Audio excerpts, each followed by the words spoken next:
Enzo kalaban ang katiwalian at kasinungalingan, kakampi sa katotohanan at kabutihan.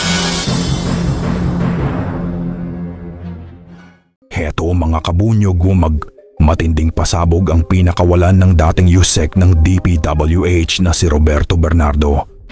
Ayon sa kanya, mayroon siyang mga senador na pinangalanan na dawit sa kontrobersyal na flood control project, maliban kina Jinggoy, Joel at Cheese na nauna nang nabanggit.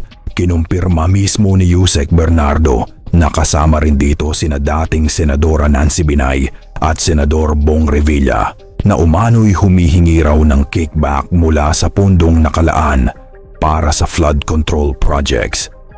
Isang napakalaking revelasyon ito, mga kabunyog. Ang tanong ngayon, ano kaya ang magiging tugon o sagot ng mga dating senador sa mabibigat na alegasyong ito? Yan ang ating aabangan sa mga susunod na araw. Anyway mga kabunyog, para mas malinawan pa tayo sa isyong ito, heto at panoorin natin mismo ang balitang ito. Blue Ribbon Committee, ito nga si dating DPWH Undersecretary Roberto Bernardo ay kumanta na rin at inamin niya na ang kanyang kaalaman na doon sa irregularidad dito nga sa mga proyekto, pero nililinaw niya rin daw na wala siyang kinalaman doon sa maanumalyang flood control projects. Yung ilan sa mga pangalan na binanggit niya kanina, halimbawa ito nga si dating Senador Nancy Binay at ngayon Makati Mayor na, taong 2024 daw may isang staff itong si Binay na nanghingi ng commitment na 15% mula sa ilang proyekto ng gobyerno na sumasa total sa 37 million pesos. Nirelate din daw ito ni Bulacan, District Engineer Henry Alcantara, at ipinadala raw nila itong 15% o 37 million pesos sa isang bahay sa Quezon City para kay Binay. Maging si dating Senator Bong Revilla naman na para raw ito sa kanyang pagtakbo bilang senador sa taon 20 at noong 2024, dito naman nagkaroon daw ng request na 25% na commitment o 125 million pesos. Maging si dating Senate President Escudero naman, ang nasabi dito ni Bernardo, yung kaibigan niya raw na si Menard Mu ay kaibigan ito ni Bernardo at isang campaign contributor ni Cheese Escudero. At nag-request daw ito ng 20% mula sa 800 million pesos worth ng government projects at ang halaga nito ay 160 million pesos. Personal daw na dinala ni Bernardo itong pera dito nga kay Menard Mu na para kay Cheese Escudero. Maging si ako Bicol Party Representative Zaldico, sa pamamagitan daw nito kay District Engineer Henry Alcantara, nangihingi raw ng 25% na komisyon si Zaldico, at sinasabi pa raw ni Alcantara 2% daw mula sa komisyon na yon paghahatian nilang dalawa. Maging ito ring si DepEd Usec Olivar, nagkaroon din ng pagdadawit na nangihingi rin daw ito ng 15% na kickback para nga daw mula dito sa mga proyekto. At nag-apply din para sa Witness Protection Program itong si Bernardo dahil sabi niya siya rin daw ay bukas para sumailalim sa investigasyon, at ngayon ay sinabi rin ng DOJ na siya na rin ay isang protected witness, pero i-evaluate muna ang kanyang affidavit. In this affidavit, I shall mention my personal knowledge regarding Senator Cheese Escudero as follows. Maynard Ngu and I are close friends and we go years back. He is also a close friend and campaign contributor of Senator Cheese Escudero. Maynard Ngu asked me to submit a list of projects.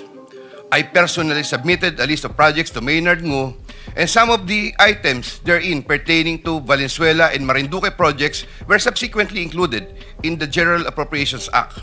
A copy of the list of Valenzuela and Marinduque projects is here to attach to this affidavit as Annex A. When I gave him the list and in relation to the commitment, I asked him, "Boss, paano to?" Maynard replied, "Bahala ka na." I asked, "Boss, okay na ba ang 20%? Maynard said, "Okay." After inclusion of the projects in the GAA, I delivered 20% of approximately 800 million or about 160 million to Maynard Ngu, which was meant for Senator Escudero.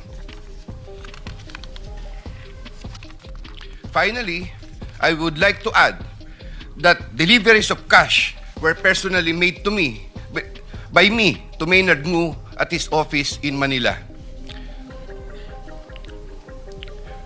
I confirm that Commissioner Lipana requested that he be referred to officers of DPWH Bulacan 1st DEO. I referred him to Engineer Bryce Hernandez. I have no personal knowledge if they were able to secure a project in Bulacan 1st DEO. Furthermore, and subject to possible referral to an executive session upon the approval of the Honorable Chairman, I attest to the broader systemic issues in DPWH that are widespread. My statements hereunder are based on personal knowledge and direct interactions with the personalities involved with great risk to my safety and that of my family members. I confirm the following. Usec Olivar of DepEd. Usec Olivar used to work for Senator Ramon Bong Revilla and Senator Sani Angara before his appointment as Usec for the Department of Education. Sometime 2010, I met for the first time Usec Olivar, who was then working in the office of Senator Bong Revilla. Later, I learned that he transferred to the office of Senator Edgardo Angara and then later to Senator Sani Angara. Sometime 2024, Usec Olivar personally called me for a meeting to discuss about unprogrammed appropriations, supposedly for the office of the Executive Secretary. In the said meeting, he requested me to submit a list of projects. After the meeting, I asked Bulacan 1st DEO to prepare a list of projects for funding. Thereafter, Engineer Alcantara submitted a list of projects worth 2.85 billion. Here to attach as Annex B is a list of those projects. Subsequently, I submitted this list to Usec Olivar. Usec Olivar told me that the commitment is 15%. In his words, Boss, 15 yan. Thereafter, the DPWH received a special allotment release order for 2.85 billion for the projects listed in Annex B.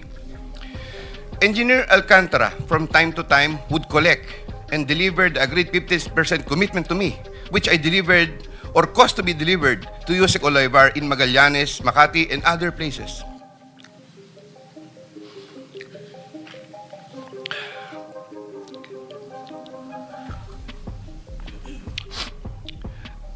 Senator Ramon Bong Revilla.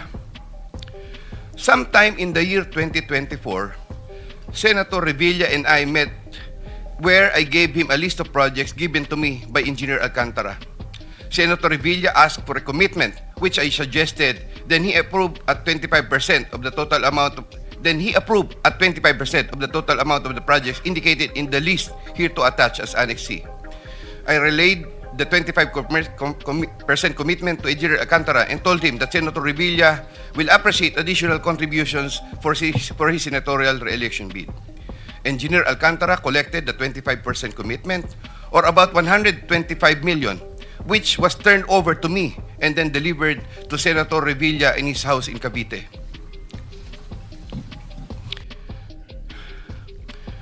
Senator Nancy Binay. Sometime in the year 2024, Carlin Villa, a staff of trusted confidant of Senator Binay, called me and asked for a commitment which was set at 15% of the total amount of the projects indicated in the list here to attach as Annex D. I relayed the 15% commitment to Engineer Alcantara. Engineer Alcantara collected 15% commitment, or about 37 million, which was turned over to me and which I then delivered to Senator Binay at a house in Quezon City. Bunyog, bunyog, halikan na kasama ka. Bunyog, kapag buklod ay may pag-asa. Luzon, Visayas, Mindanao, isa ang pananaw. Sa bagong Pilipinas ang bunyog isisigaw.